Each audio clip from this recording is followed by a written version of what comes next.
ये क्या, सायरा आप ही बगैर हिजाब के? पहले तो कभी हिजाब नहीं उतारा आप ही ने। अस्सलाम वालेकुम, कैसे हैं आप लोग? वालेकुम सलाम, हम तो ठीक हैं।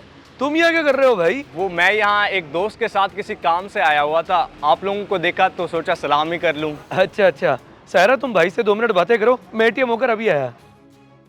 कामी, मेरे भाई कैसे हो और अब्बू कैसे हैं? आप ही हम तो ठीक हैं, मगर ये सब क्या?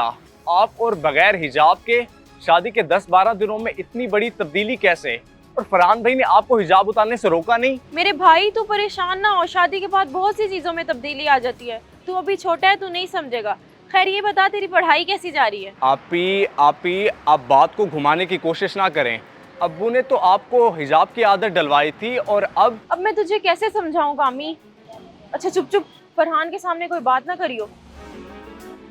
बड़ी जल्दी आ गए आप, एटीएम बंद था क्या? भाई अगर तुम दोनों बहन भाई मेरी वजह से डिस्टर्ब हो रहे हो तो मैं वापस चला जाता हूँ, बंद ही था एटीएम।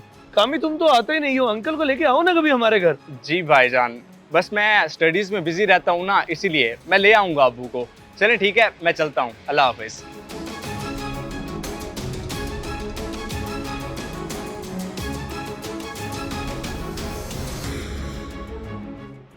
अब्बू को तो बताना ही पड़ेगा।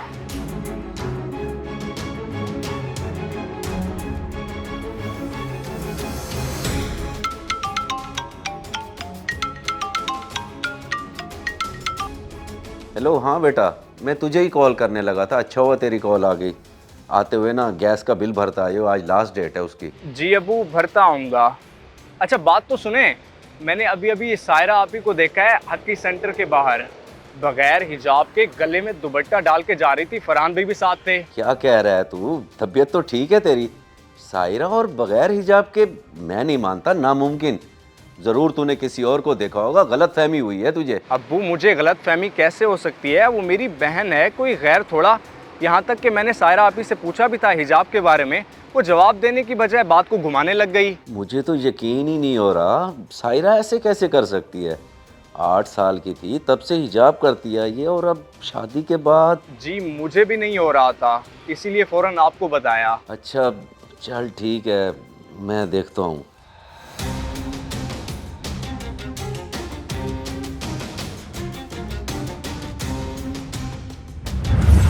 अब्बू ये देखिए, मैंने आज न्यू हिजाब पहना है, प्यारा लग रहा है ना? मेरी बेटी पे तो हर रंग अच्छा लगता है माशाल्लाह, हिजाब में लगती इतनी प्यारी है।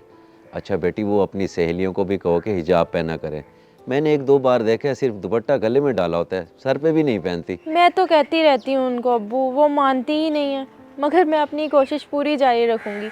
आपको पता है मेरी टीचर्स इतनी खुश होती हैं मेरे हिजाब पहनने की आदत से। चलो माशाल्लाह, अच्छी बात है बेटी। 8 साल की थी तुम, तब से तुम्हें ये हिजाब की आदत डलवाई है। इसे हमेशा अपनी ढाल समझना, दुनिया की बुरी नज़रों से महफूज रखेगा तुम्हें। जी अब्बू, मैं समझ गई। चलें, अब कॉलेज से लेट हो रहे हैं। आ जाओ।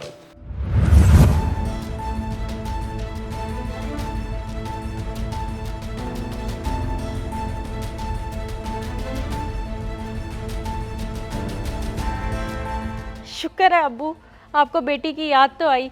आप बैठे, मैं आपके लिए चाय बना कर लाती हूँ, फिर खूब बातें करेंगे। नहीं बेटी, चाय रहने दो, फिर कभी सही। अभी मैंने तुमसे बहुत ज़रूरी बात करनी है, बैठो मेरे सामने। अब्बू सब खैरियत तो है? क्या बात है, आप परेशान लग रहे हैं काफ़ी, क्या हुआ है? बेटी, मैंने हमेशा तुम्हें माँ बाप दोनों का प्यार दिया है, लेकिन आज एक चीज़ का मुझे बहुत अफसोस हुआ है। तुमने हिजाब पहनना छोड़ दिया। अब्बू आपको कामी ने बात की है ना, आप यकीन करें मैं हिजाब कभी ना उतारती अगर।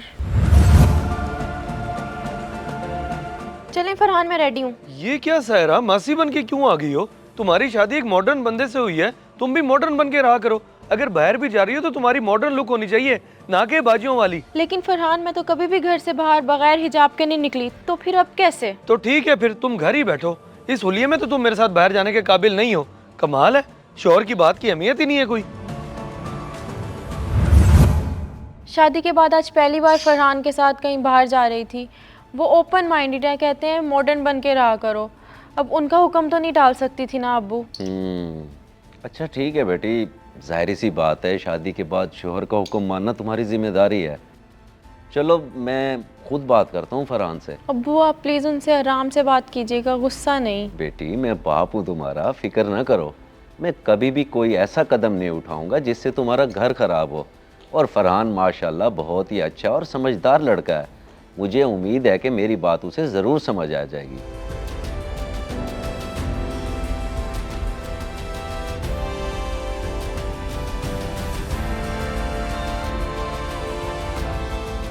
अंकल जी आप ऑफिस ही आ जाते ना, सुकून से बैठ के बात करते। आपने कॉल करके मुझे पार्किंग में ही बुला लिया।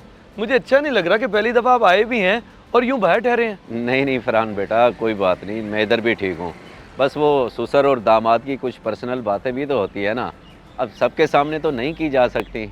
और सुनाओ, सायरा बेटी तुम्हें तंग तो नहीं करती? अरे नहीं नहीं अंकल जी, बिल्कुल भी तंग नहीं करती। बल्कि मैं तो खुश नसीब हूँ कि मेरी शादी सायरा जैसी लड़की से हुई है। आपने माशाल्लाह बहुत अच्छी तरबियत की है उसकी। अल्हम्दुलिल्लाह बेटा, मैंने तो बस अपना फ़र्ज़ अदा किया है और मेरी दुआ है कि तुम दोनों हमेशा खुश रहो। अच्छा बेटा एक बात तो बताओ, ये 2 टॉफ़ी हैं, इन्हें अगर मैं ज़मीन पे रख दूँ तो कौन सी ख़राब होगी? ज़ाहिरी बात है अंकल जी, जो टॉफ़ी खुली हुई है वही ख़राब होगी। मक्खियाँ बैठेंगी, चूंटियाँ पड़ेंगी। जो पैकिंग में है वो तो महफूज रहेगी, उससे क्या होना है। शाबाश, बिल्कुल सही जवाब दिया बेटा तुमने। और ये बात सिर्फ इन टॉफ़ियों के लिए नहीं थी। बीवी जो शोहर की इज्जत होती है, बीवी को दुनिया की गंदी नज़रों से बचा के रखना शोहर की जिम्मेदारी होती है। बीवी जब तक बापर्दा या हिजाब में रहे तो महफूज, और अगर हिजाब उतर गया तो बाकी तुम खुद समझदार हो।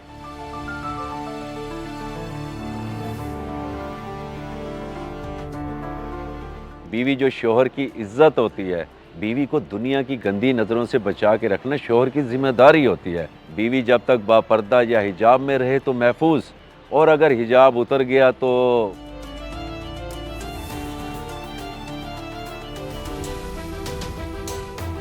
जी फरहान मैं रेडी हूँ, चलें अब्बू के घर? नहीं ऐसे नहीं, अभी भी किसी चीज़ की कमी है।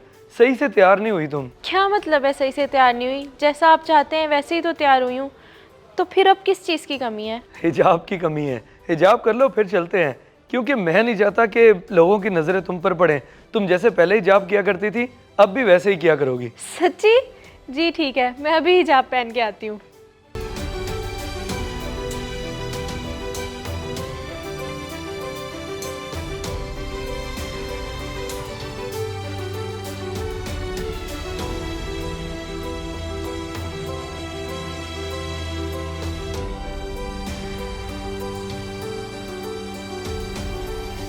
अगर वीडियो पसंद आए तो ज़रूर शेयर करें, शायद आपकी वजह से किसी की इस्लाह हो जाए।